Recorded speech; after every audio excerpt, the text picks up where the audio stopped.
اللہ فرماتے ہیں یہ روزہ میرے لیے ہے اور اس کی جزا بھی میں خود عطا کروں گا۔ روزہ میرے لیے ہے، اس کی جزا بھی میں خود عطا کروں گا۔ اس لیے روزے دار کو پتہ ہوتا ہے کہ اس نے روزہ رکھا ہوا ہے، کسی اور کو پتہ نہیں ہوتا، یا مجھے پتہ ہوتا ہے کہ میرے بندے نے میرے لیے روزہ رکھا ہوتا ہے، اور اس میں بڑی لذت ہے۔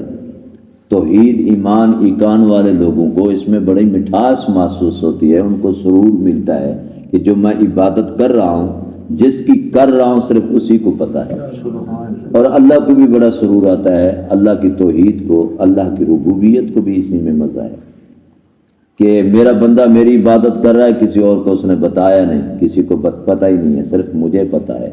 تو اس لیے اللہ فرماتے ہیں جب روزہ رکھا اس نے میرے لیے اور مجھے ہی پتہ ہے تو اس کی جزا بھی میں خود دوں گا، اس کا بدلہ خود میں عطا کروں گا۔ ایک روایت میں اس کی جزا میں اللہ اس کے حوالے ہو جاؤں گا، اللہ اسی کا ہو جائے گا، اسی کو مل جائے گا، اور جس کو اللہ مل جائے تو ساری کائنات اس کو مل جاتی ہے، سب کچھ اس کو مل جاتا ہے۔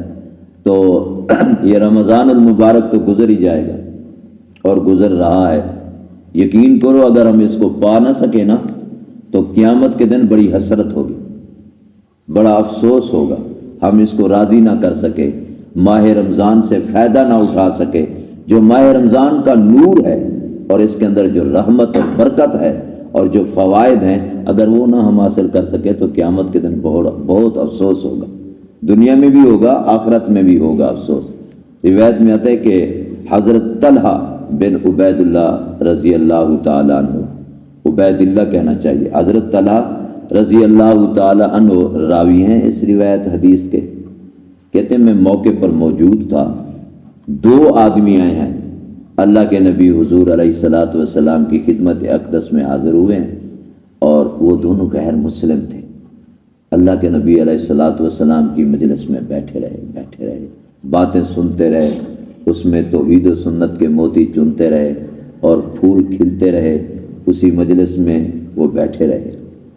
اللہ اکبر کبیرہ، مجلس ختم ہوئی نا تو انہوں نے کہا، دو تھے نا، انہوں نے کہا یا رسول اللہ صلی اللہ علیہ وسلم ہمیں کلمہ پڑھا دو، ہمیں اسلام کی خوشبو محسوس ہوئی ہے، اس کا رنگ ڈھنگ سمجھ آیا ہے، تو ہمیں کلمہ پڑھاؤ اور مسلمان کر دو، اپنے مریدین اپنے شاگردوں میں اپنے عشاق کی فہرست میں ہمیں بھی شامل کر لو۔ اللہ کے نبی علیہ الصلوۃ والسلام بہت خوش ہوئے اور ان کو کلمہ پڑھایا۔ میں سوچ رہا تھا نا کہ وہ کیسے خوش نصیب ہوں گے جن کو اللہ کے نبی نے کلمہ پڑھایا ہوگا اور انہوں نے کلمہ پڑھا ہوگا، اور مسجد نبوی کا خوبصورت ماحول ہوگا۔ آج مسجد نبوی میں اتنا خوبصورت بابرکت باسعادت ماحول ہے، ایمان بھرا ماحول ہے، تو میرے نبی علیہ الصلوۃ والسلام کے زمانے میں کیسا ماحول ہوگا، کتنا نور بھرا اور خیر بھرا ماحول ہوگا، کیسی رونقیں ہوں گی، برکتیں رحمتیں سعادتیں ہوں گی۔ بہرحال جی وہ خوش نصیب دونوں میرے نبی علیہ السلام کے دیوانے پروانے بنے، انہوں نے جی کلمہ پڑھا، مسلمان ہو گئے، صحابہ ان کو مبارکباد دے رہے تھے۔ اب یہ بھی بڑا عجیب منظر ہوگا، خوبصورت منظر ہوگا، بڑے جلیل و قدر صحابہ ان کو مبارکباد دے رہے ہوں گے کلمہ پڑھنے کی، اسلام قبول کرنے کی۔ حضرت طلحہ رضی اللہ تعالیٰ عنہ کہتے ہیں کہ پھر نا ایسا ہوا کہ ان کا مسلمانوں سے واپس تعلق بنا اور بڑا رشتہ مضبوط ہو گیا، آمد رفت ہو گئی۔ تو 1 سال کے بعد نا، ویسے ان دو میں سے ایک جو تھا، ایک صحابی، وہ نیکیوں میں بڑا تیز تھا، اچھے کام کرنے میں بڑا تیز تھا، لوگوں کو فائدہ پہنچانے میں تیز تھا، اللہ کو راضی کرنے میں تیز تھا، اور جو دوسرا تھا اس کے مقابلے میں نا ویسے تو نیک صحابی رسول ہے جس کو دیکھنے سے جہنم حرام جنت واجب ہو جاتی ہے، تو دونوں نیکی کا کام کرنے والے تھے، لیکن ایک تیز زیادہ تھا، اس میں مجاہدہ زیادہ تھا، عبادت کا جذبہ زیادہ تھا، بہت تیز تھا عبادت کے حوالے سے، نیکیوں کے حوالے سے، اور دوسرا جو تھا وہ اس کے مقابلے میں ذرا کمزور تھا۔ تو حضرت طلحہ رضی اللہ تعالیٰ عنہ کہتے ہیں کہ وہ پھر نا جو تیز تھا نیکیوں میں، خیرات میں، زکوٰۃ صدقات میں، عبادات میں، معاملات میں تیز تھا اور بہت آگے تھا اسے، وہ ایک غزوے میں شہید ہو گیا۔ جہاد کے موقع پر اس نے جام شہادت نوش کر لیا۔ اور دوسرا صحابی جو اکٹھے مسلمان ہوئے تھے نا، دوسرا صحابی شہید نہیں ہوا اور 1 سال بعد اس کی وفات حضرت حیات ہو گئی۔ حضرت طلحہ بن عبید اللہ رضی اللہ تعالیٰ عنہ کہتے ہیں کہ رأیت فی المنام، پھر میں نے خواب دیکھا، میں نے ان کو نیند میں دیکھا، دونوں کو۔ کہاں دیکھا؟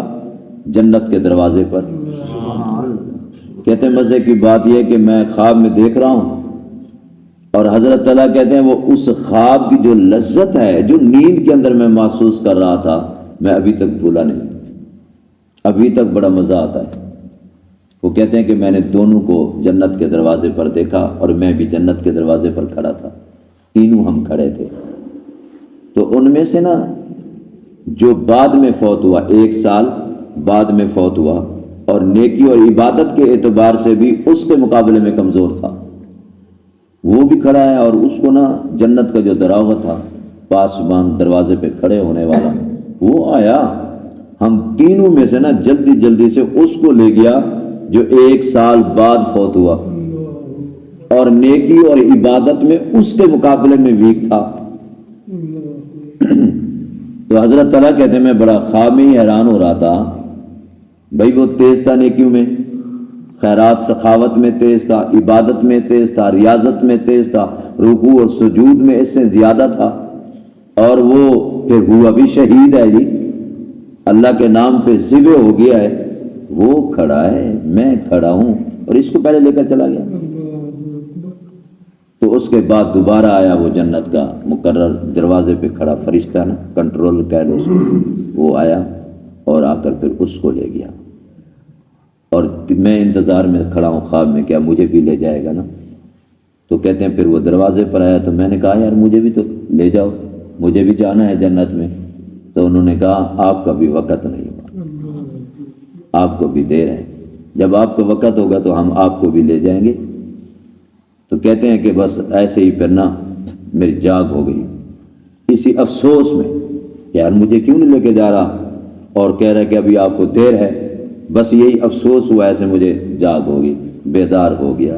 صحابہ کو بتایا تو کسی نے کہا یار خواب ہی تو تو نے دیکھا ہے، کسی نے کچھ کہا، کسی نے کہا یار بات بڑی عجیب ہے کہ 1 سال پہلے جو شہید ہونے والا ہے اور وہ عبادت میں بڑا تیز تھا، سخاوت میں تیز تھا، ریاضت میں تیز تھا، اور رکوع اور سجود میں بڑا نمایاں تھا، اس سے کہیں آگے تھا، وہ پیچھے رہ گیا اور وہ اس کو دوسرا نمبر ملا ہے، اس کو جو ہے دوسرا نمبر ملا ہے، جو تیز نہیں تھا عبادت میں اس کے مقابلے میں کمزور تھا، اس کو پہلا نمبر مل گیا، اور وہ شہید ہو گیا، اس کو دوسرا نمبر، یہ شہید بھی نہیں ہوا، اس کو پہلا نمبر مل گیا۔ یہ بات صحابہ میں بڑا چرچا ہو گیا اس بات کا نا۔ تو کسی نے کچھ کہا، کسی نے کچھ کہا، صحابہ نے کہا یار تو اللہ کے نبی حضور پر نور علیہ الصلوۃ والسلام سے بات کیوں نہیں کرتا اور تو پریشان ہے؟ کہا میں اس لیے پریشان نہیں ہوں کہ وہ پہلے گیا وہ دوسرے نمبر پر گیا، پریشان میں اس لیے ہوں کہ مجھے کیوں نہیں داخلہ ملا، میں اس لیے ہر وقت روتا رہتا ہوں۔ تو انہوں نے نا اللہ کے نبی حضور علیہ الصلوۃ والسلام کی عادت مبارک تھی کہ فجر کی نماز کے بعد پوچھتے تھے، ہاں بھی کسی نے خواب دیکھا ہو تو مجھ سے تعبیر پوچھنا۔ تو حضرت طلحہ رضی اللہ تعالیٰ عنہ کہتے ہیں پھر اس دن نا مجھے بھی احساس ہوا، اور ساتھیوں نے صحابہ نے بھی کہا تھا کہ اللہ کے نبی سے بات کر لو۔ تو میں نے جب اللہ کے نبی حضور صلی اللہ علیہ وسلم کے قریب ہوا اور میں نے پورا خواب سنایا اور ان 2 صحابہ کا تذکرہ بھی کیا کہ ایک سال بعد فوت ہوا، جو 1 سال پہلے دنیا سے گیا تو وہ جام شہادت نوش کر کے گیا، اور عبادت میں اسے بہت تیز تھا، سارے صحابہ کو پتہ ہے، آپ کو بھی علم ہے، اور وہ جنت میں دوسرے نمبر پر گیا، اور پہلے نمبر پر یہ دوسرا گیا جو کمزور تھا اس کے مقابلے میں، اور 1 سال بعد اس کا انتقال ہوا ہے۔ اور مجھے تو خود یا رسول اللہ انہوں نے کہا آپ نہیں جا سکتے، ابھی دیر ہے آپ کو۔ اب یہ نہیں پتا جو دیر ہے مجھے، تو میں یہ ڈر لگ رہا ہے کہ کہیں کچھ بھگتا کے تو نہیں جانا پڑے گا مجھے، یہ کیا مسئلہ ہے میرے لیے۔ اللہ کے نبی علیہ الصلوۃ والسلام نے ان سے فرمایا کہ ایسی بات نہیں ہے، آپ ابھی جو حیات ہیں دنیا میں تو اس حوالے سے جنت کے فرشتے نے یہ کہا ہے کہ ابھی آپ کو دیر ہے، آپ پریشان نہ ہوں۔ باقی ان 2 کا مسئلہ حضور صلی اللہ علیہ وسلم نے بتایا. اب صحابہ کہہ رہے تھے یا تو اس خواب کو ریجیکٹ کیا جائے گا یا اللہ کے نبی حقیقت پر ہے، صداقت پر ہے، تو اللہ کے نبی علیہ الصلوۃ والسلام اس کی تعبیر ارشاد فرمائیں گے نا. سب صحابہ متوجہ ہو گئے. اور میں نے پہلے بھی درس میں بتایا ہے کہ خواب کو اہمیت دیا کرو. یہ نبوت کا 45واں حصہ ہے اور یہ باقاعدہ حدیث میں ہے. ایک دفعہ نہیں، متعدد بار اللہ کے نبی حضور علیہ الصلوۃ والسلام نے ارشاد فرمایا. اور آپ بندہ جو اپنی زندگی میں معاملات میں جتنا سچا ہوتا ہے اس کے خواب بھی اتنا سچے ہوتے ہیں. تو اللہ کے نبی علیہ الصلوۃ والسلام نے صحابہ کو متوجہ ہونے کے بعد، متوجہ کرنے کے بعد تعبیر بتائی. فرمایا یہ بتاؤ، وہ عبادات میں تیز بھی تھا، آگے بھی تھا اس کے مقابلے میں، اور وہ شہید بھی ہو گیا وہ اپنی جگہ پر. لیکن یہ تھوڑے سے توقف کے بعد حضور صلی اللہ علیہ وسلم نے تعبیر بتائی ہے. اور یہ ذہن میں رکھیں اللہ کے نبی نہیں بولتے جب تک رب بلوائے نہ. وما ينطق عن الهوى ان هو الا وحی یوحى. رب نہ بلوائے تو نبی بولتا ہی نہیں. تو حضور علیہ الصلوۃ والسلام نے فرمایا اچھا جو 1 سال بعد فوت ہوا ہے، 1 سال بعد فوت ہوا ہے، عبادت میں بھی کمزور ہے اس کے مقابلے میں، اور جنت میں اس کو پہلا نمبر مل گیا، پہلے وہ گیا. تو اس کی وجہ یہ ہے، مجھے یہ بتاؤ کیا اس نے 1 سال میں رمضان کے روزے تو پھر اس سے زیادہ رکھے ہیں؟ اب دیکھو وہ جام شہادت نوش کر گیا. عبادات میں، ریاضیات میں، ریاضات میں، مجاہدات میں وہ تیز ہے، نیکی کرنے میں تیز ہے. یہ بھی حدیث میں ہے باقاعدہ، میں نے خود پڑھا. سب کچھ ہے، لیکن اللہ کے نبی علیہ السلام فرماتے ہیں وہ 1 سال جو بعد میں دنیا سے گیا ہے تو اس نے رمضان کے روزے پا لیے ہیں اور اس نے رمضان کو راضی کر لیا ہے، روزوں کے برکات اور نور کو حاصل کر لیا. تو اس سے اندازہ ہوتا ہے کہ اگر رمضان کے روزے ہم صحیح طریقے سے نہیں نہ رکھ سکے تو ایک حسرت رہ جائے گی. ان کی فضیلت اور ان کا مقام اس روایت سے بخوبی آپ پتہ لگ سکتا ہے، اندازہ بھی ہو سکتا ہے کہ کتنا اہم ہے اور کتنا ضروری ہے. تو اس لیے ابھی موقع ہے، ابھی زندگی ہے، پھر پتہ نہیں زندگی میں رمضان ہو، رمضان ہوگا، زندگی ہو یا نہ ہو، پتہ نہیں یہ نصیب میں ہے یا نہیں. اچھا زندگی بھی ہو، صحت نہ ہو، نہ رکھ سکیں تو پھر یہ پچھتاوا رہے گا، حسرت افسوس رہے گی. آپ یہ گھروں میں بھی بات چلائیں اور زور دیں، احساس دلائیں، بچوں کے سامنے بھی یہ بات رکھیں، چوک و چوراہوں پہ اس بات کا تذکرہ کریں. جتنا آپ رمضان المبارک کے وکیل بنو گے، جتنا رمضان المبارک کے حوالے سے تبلیغ کرو گے، دعوت دو گے، آواز لگاؤ گے نا، کل قیامت کے دن روزہ رمضان ہماری آواز لگائے گا. اللہ تعالی ہم سب کو عمل کی توفیق بخشے.